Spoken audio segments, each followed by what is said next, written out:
Olá! E aí, pessoal, tudo bem? 2025, né? Estamos aí para finalizar mais um quinta do Projeto Intocados. E o Cineclube dessa quinta tem uma coisa muito legal que é bem especial, porque a gente tem uma convidada que é o cara e a mulher fodona que desenvolveu esse projeto e me convidou, que é a Débora Rezendes, diretora, Oi. idealizadora. Oi! E hoje a gente vai conversar com ela sobre um filme que é um curta-metragem em animação, que é o Geração Alpha, ele é de 2023.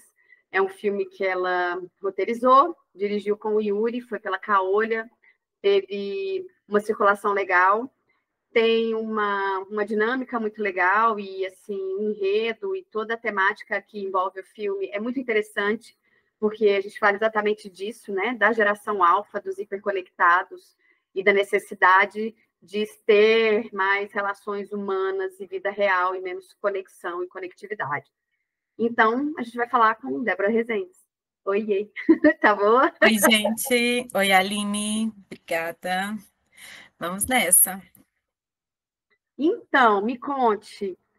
Geração é um filme de 15 minutos, 11 minutos, desculpa, 11 minutos, que tem uma trama interessante, assim, né? Que tem a coisa da menina, da conexão, do coleguinha que ela quer chamar atenção, que é hiperconectado, fala da relação com o pai também, então é uma mistura que fala das relações de família, das relações sociais, né? Porque a gente vive essa coisa de pensar sobre o que é a geração alfa, que ela tem diferentes origens étnicas, sociais e geográficas, e é uma coisa muito maluca pensar que os nossos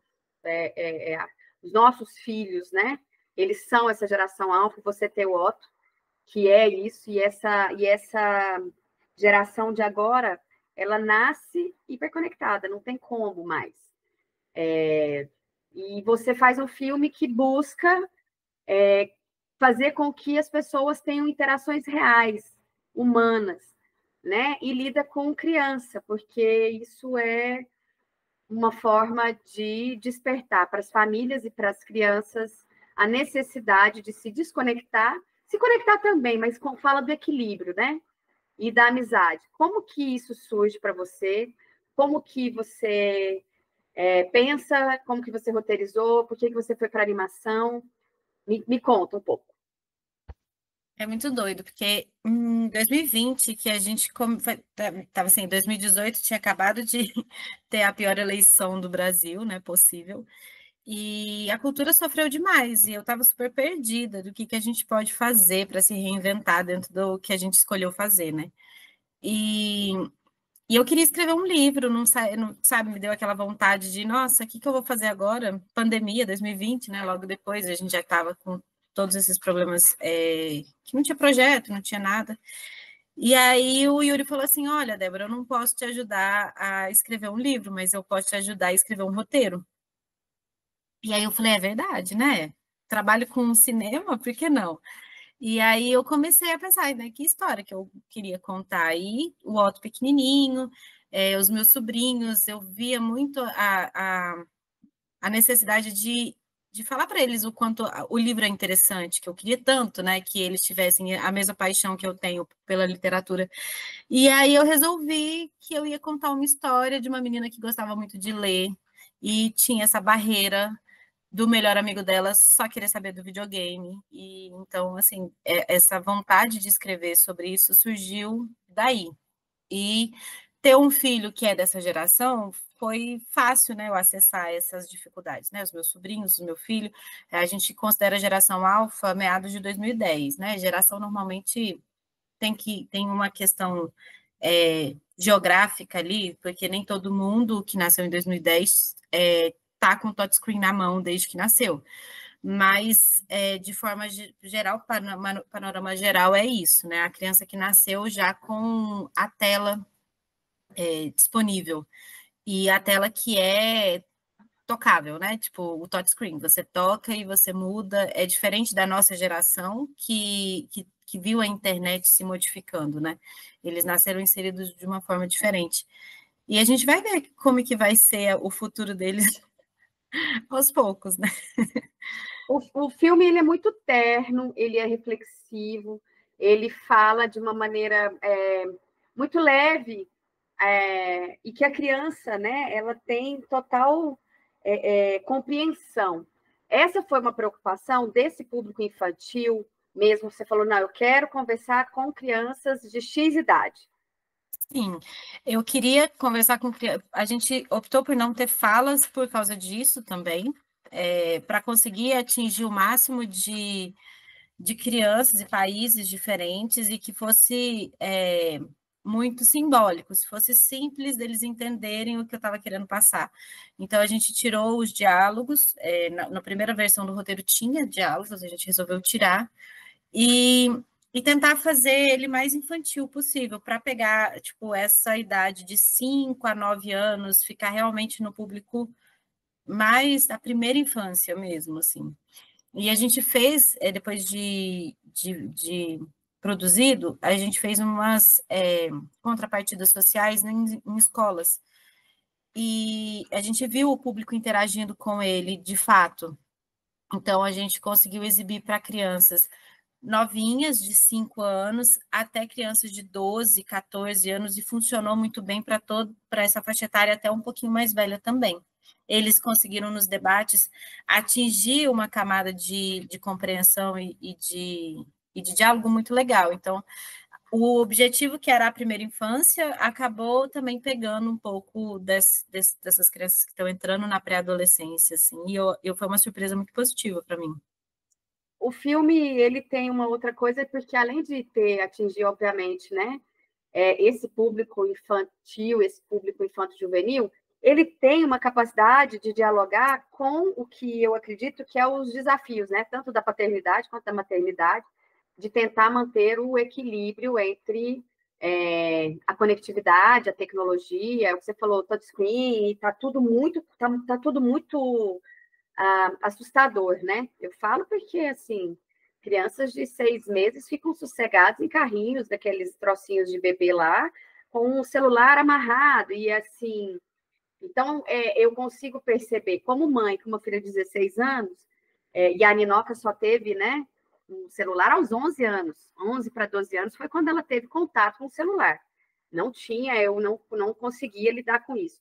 E eu vejo que o celular e a criança, parece que eles nascem. A criança nasce, põe entrega um celular para ela, dá assim, na barriga ela já põe, que é para ela acostumar como que vai ser. E aí o filme tem o pai, né, aquela coisa do jogo, né, da apreensão dele, então assim, comunicar com os pais também, porque eu acho que os pais, eles de alguma maneira, não sei se você teve sessões que tiveram pais, né? Eles falavam alguma coisa, porque impacta diretamente nesse desafio do equilíbrio que os pais têm com os seus filhos. Você teve, assim, alguma devolutiva nesse percurso aí do filme, aí, na carreira do filme, nessa contrapartida? Todos os debates que eu participei só tinham crianças, mas eu vi, sim, sessões que tinham pais na plateia, e muitos deles que vieram falar comigo, né, que me conheciam já e tal, e tiveram esse acesso, essa abertura, eles têm as mesmas questões, né? Tipo, o quanto a tela é prejudicial, né? Tipo, eu acho que é uma questão dessa geração de novos pais, né? Tipo, não tem como ir completamente contra, e a narrativa do filme leva para esse local também, né? A gente não demoniza o jogo em momento nenhum, e nem no final a Rebeca termina jogando também. Então, porque existem várias formas de você educar, e a privação nesse momento, nesse contexto de criança não vai ter acesso ao celular, eu acho que é uma quase uma utopia, tipo, é quase um desejo que não ele não é plausível. Então, assim, eu não demonizo particularmente o uso do celular, e eu acho que o celular, os jogos, eles podem vir como ferramenta de aprendizagem. Só que ele não deve, até porque a gente está fazendo um produto audiovisual. Então, assim, seria hipocrisia dizer que a tela é algo que eu não acredito como uma ferramenta de ensino. O negócio é o excesso, né? Sempre o problema é o excesso. E esquecer as outras formas, entendeu? Então, eu acho que os livros têm que sim ser apresentados. Você vai apresentar o celular, mas você apresenta o livro.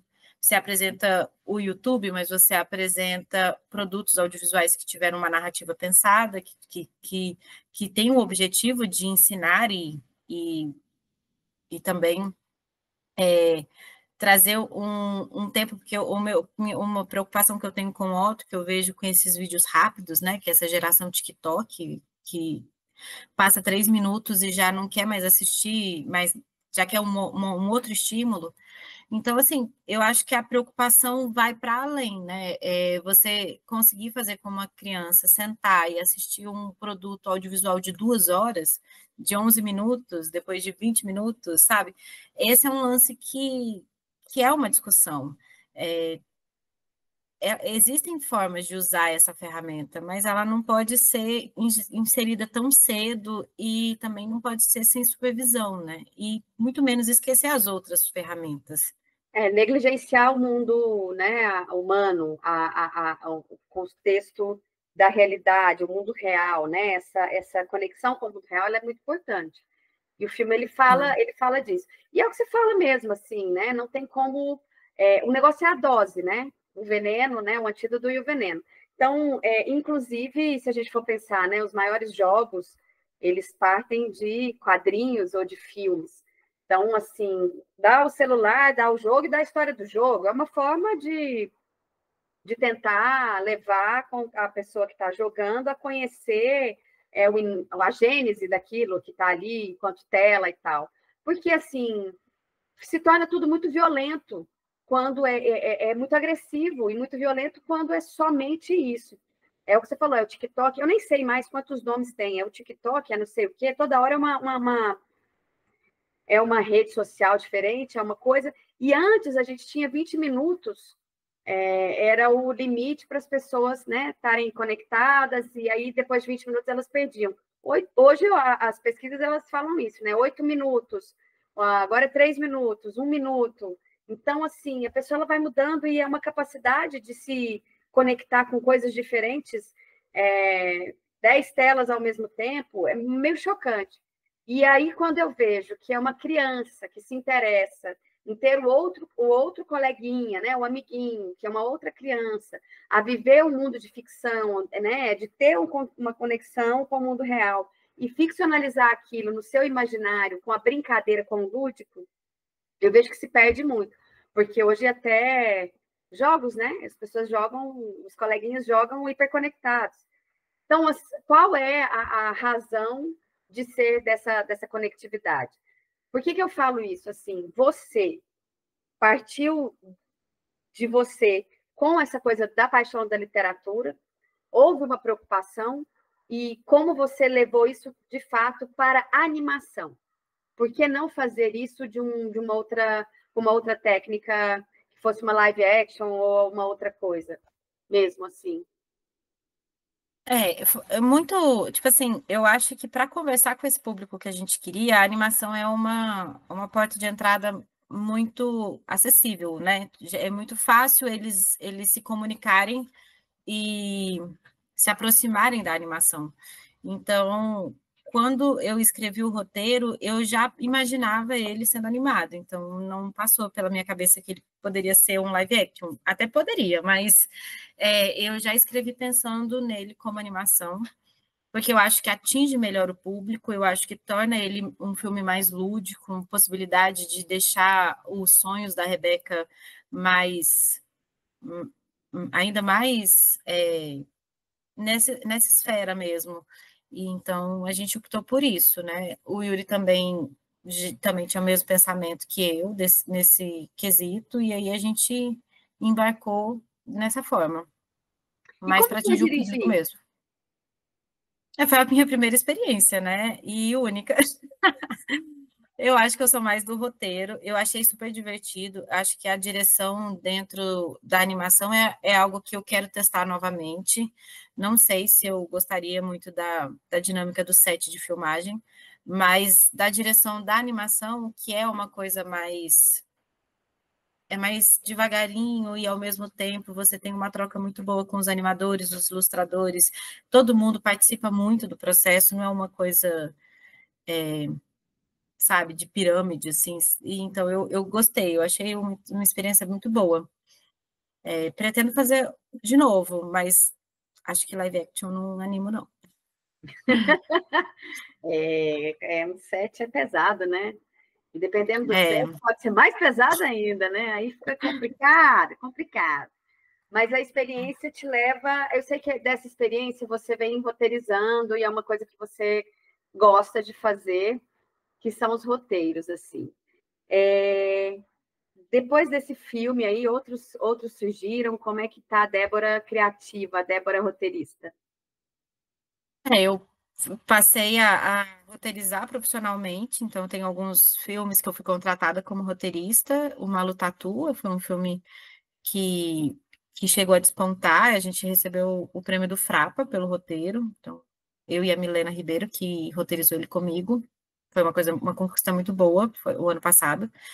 Eu acabei de roteirizar um longa-metragem chamado Vestígios, e estou trabalhando no meu outro filme, que vai ser lançado em breve também, que é o Sem Filtro. Que ele já é um roteiro mais pré-adolescente e adolescente. Eu já quero conversar sobre. Continuo com essa temática, né, dessa nova geração, só que agora na perspectiva da adolescência, do uso de filtros e o quanto isso também atrapalha a nossa percepção, né, nossa autoimagem, e o quanto pode ser complicado para uma adolescente crescer dentro desse ambiente cheio de filtros e redes sociais, onde a gente tem que se expor o tempo todo e, ao mesmo tempo, ter que lidar com todas as coisas, né, de descoberta, que eu acho que deve ser uma loucura para uma adolescente passar por isso com uma rede social, assim, sabe? Na nossa época, eu peguei ainda, na minha adolescência, o que? O MSN, o início do Orkut. Eu fico pensando o quanto isso é complicado para essa geração. Estou fazendo um trabalho de pesquisa com adolescentes para construir esse roteiro. E estou gostando bastante desse universo. Assim, eu tenho uma filha de 16 anos e eu vejo que esse universo da autoimagem, do filtro, é meio desrealizado, assim, sabe? Quando não aceitam mais a realidade e aí vivem esse universo, é um avatar de si mesmo, é meio louco isso, mas é um avatar dentro de uma rede social em que seres humanos se conectam, mas mesmo a sua primeira imagem, né? Elas conseguem transformar isso, sei lá, muito doido. Isso pensa, dá tilt, porque é muito doido. É, é, É uma temática complexa, porque é isso, mexe com a autoestima, mexe com a autoimagem, ao mesmo tempo a pessoa já não se reconhece mais sem aquele filtro, e aí ela começa a se comparar, né, com a melhor versão que ela poderia ser, e isso já bagunça a cabeça de um adulto formado, um adulto em formação, então é complexo, é muito difícil. Então eu queria trazer isso para a tela, entendeu? Para o quanto isso pode complicar essa geração que está vindo se espelhando numa idealização. Já é complicado para nós mulheres, a pressão estética que a gente sofre, independente da idade, Sim. e eu acho que a pressão estética que está acontecendo hoje nessas adolescentes, ela é desumana.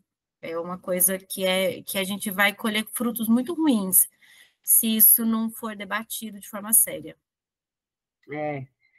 É o vício no filtro, é o vício no celular, no jogo, e faz com que as pessoas se tornem agressivas e se transformem em coisas que a gente se assusta muito. Eu falo isso, não vou fofocar nada, né? Mas eu passei por uma experiência de ver uma situação muito triste. Mas é isso de que o limite das coisas, quem é quem, como nós somos humanos e como nos percebemos é muito importante. Porque a gente está indo só ladeira abaixo, né? Porque a conexão, a inteligência artificial e cada vez mais tecnologias vão estar aqui à nossa disponibilidade, disponível, né? Então, não tem como. E voltando agora ao filme, para a gente encaminhar aqui um pouco a respeito do Geração Alfa. Você dirigiu com o Yuri, você fez parceria com a Godzilla, que é Foi o um Godzilla. estúdio de animação. Quantas pessoas trabalharam no filme? Porque às vezes as pessoas assistem o filme e ele tem 11 minutos, mas não entende a quantidade de gente que tem dentro de um filme de animação, seja ele de 3 minutos, 11 ou 1 hora. A coisa só piora, porque é uma equipe gigantesca. Conta um pouco, para que as pessoas possam ter mais noção. A equipe da Caolha é basicamente eu, Lara e Yuri que trabalhamos, né? Aí Dogzilla é uma equipe bem maior, ilustradores, se eu não me engano, foram 11.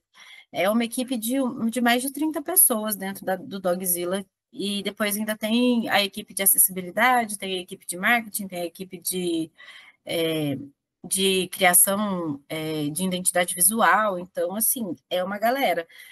Eu poderia chutar mais de 60 pessoas. No final tem os créditos, né?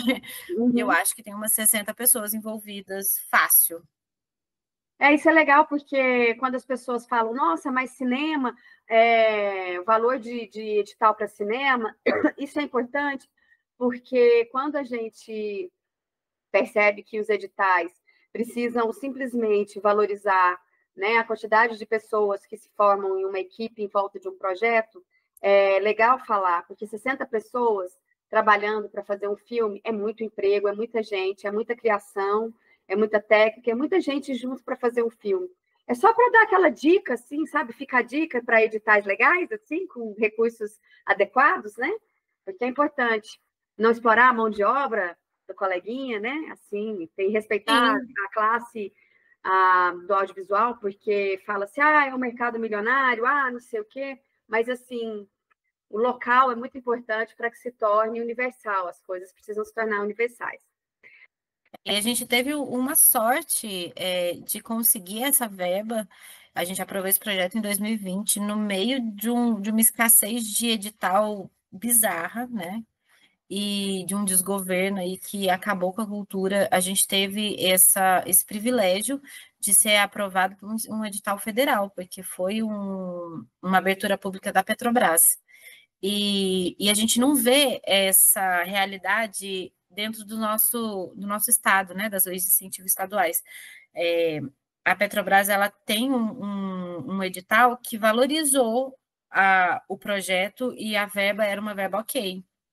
Aqui a gente tem que fazer assim, né? Com o edital da nossa lei municipal ainda está dando 60 mil para fazer um curta de animação. Ou até um longa, se você quiser tentar. Então, assim, É uma 60 mil tem 1 milhão desvalorização. de anos. Exatamente. É uma desvalorização muito grande. E o nosso estado não vai muito diferente. A gente teve políticas públicas emergenciais aqui recentemente, mesmo assim, os valores muito abaixo do que é trabalhado em âmbito federal. E a gente acaba fazendo, assim, realmente milagre com uma verba muito pequena, e aí a gente acaba reduzindo. Outros filmes que eu trabalhei, como A Menina Atrás do Espelho, teve uma equipe bem menor do que o Geração Alpha.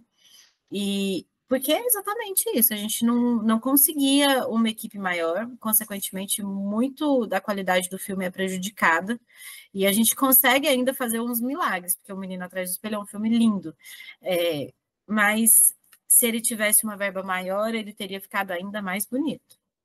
Com certeza, né? A qualidade de tudo, né?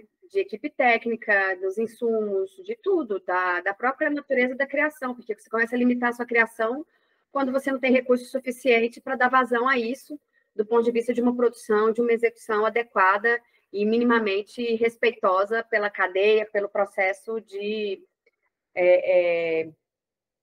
feitura, né? Do que é o fazer cinematográfico, do que é o fazer audiovisual, enfim, seja ele animação, técnica de animação, seja ele uma ficção, né? Seja ele um documentário, que é live action, enfim, independente aí do que a pessoa escolhe como caminho do seu filme, ele é sempre explorado em todos os aspectos.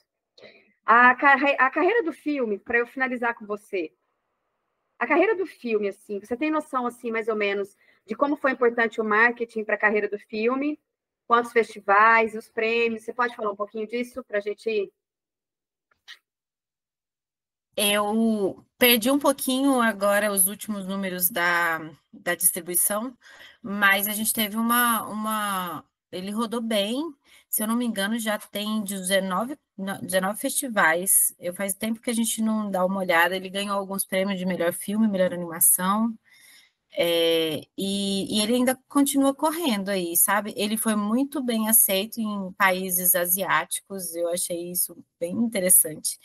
E eu acho que exatamente pelo potencial de não ter falas, ele conseguiu sair dessa bolha aqui que a gente está acostumada e foi para alguns países que a gente não tinha uma abertura tão grande. E foi interessante isso, assim, ver a distribuição dele rodar uns lugares assim inusitados. Ah, que bom. Ah, os asiáticos, eles adoram, né? Quando não tem fala, melhor ainda. Exatamente. Economizou no ator, no ator que ia dublar.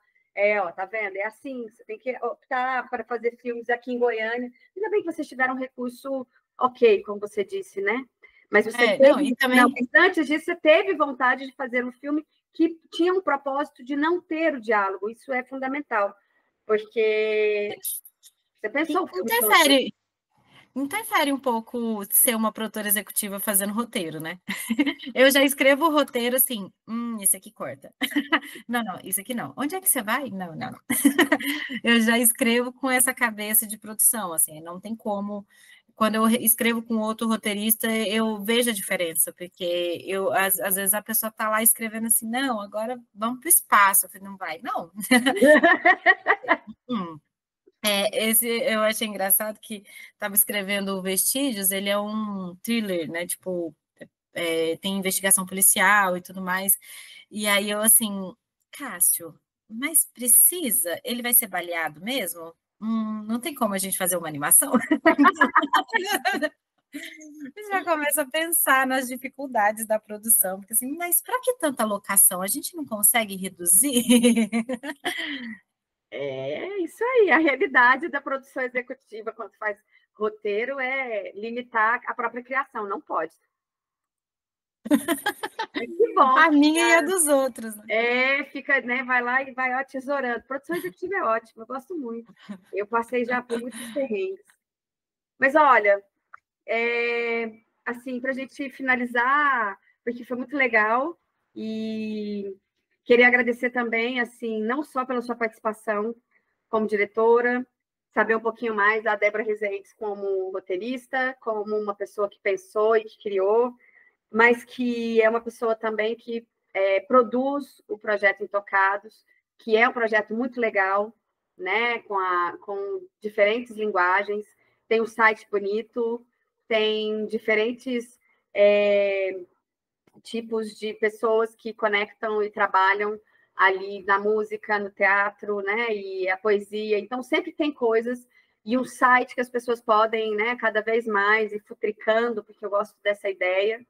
E, então, assim, é muito legal poder ter você no projeto, no próprio projeto, né, no seu projeto, dentro do seu projeto, no Cine na Quinta Intocados aqui, o Cine Clube, bater esse papo, para que as pessoas possam conhecer também quem está idealizando, quem está trabalhando para que existam Intocados, mas que também produz e tem o processo criativo e que dirige e que está na correria e que faz cinema e que está no dia a dia aí com produção, como roteirista, como criadora, como mulher, como mãe, e é muito importante, né, ser mulher e produzir. Então, eu quero só te agradecer, mesmo assim, por ser parte do projeto. Eu que agradeço de você ter me convencido a aparecer, porque normalmente eu fico toda escondidinha, ninguém nem sabe quem que sou eu. Mas eu achei muito bom. Intocados é um projeto que eu tenho uma paixão, assim. A Toca Coletiva é um projeto que eu acho, que eu acredito muito e que eu tenho muito prazer em fazer, sabe? É uma coisa que me move. E o Intocados veio dessa ideia também na pandemia, para que a gente, já que estamos na era da cultura, da conectividade, por que não trazer isso para a nossa área também, que eu sinto uma dificuldade muito grande dos fazedores de cultura em ter uma plataforma de divulgar o seu trabalho. E o Intocado surge dessa vontade. Então, assim, fazedores de cultura que estão nos assistindo, mande e-mail. Se você quiser participar do blog, se você tiver conteúdo cultural, a gente é um espaço aberto para divulgar o que está sendo feito de cultura. E é exatamente assim, o que move o projeto é isso, trazer e divulgar o conteúdo cultural para as pessoas de forma gratuita. Então, a gente tem o Quinta do Cinema, que é para mostrar os produtos audiovisuais que são feitos no nosso estado, que a gente pretende crescer e aumentar e fazer com que outros filmes de outras regiões também apareçam por aqui. E conversar com essas pessoas é uma coisa muito importante. A gente tem aí a área do circo, atividades formativas, enfim. É um projeto que eu gosto muito. Eu também gosto muito. Então tá. Então a gente finaliza aqui e obrigada, beijos. E a gente vai se falando, porque a gente vai se ver mais vezes, né? E as pessoas aí que assistiram o filme, aproveitem, porque ele vai ficar na plataforma do Intocados por pelo menos 30 dias. Beijo para vocês. Tchau, tchau.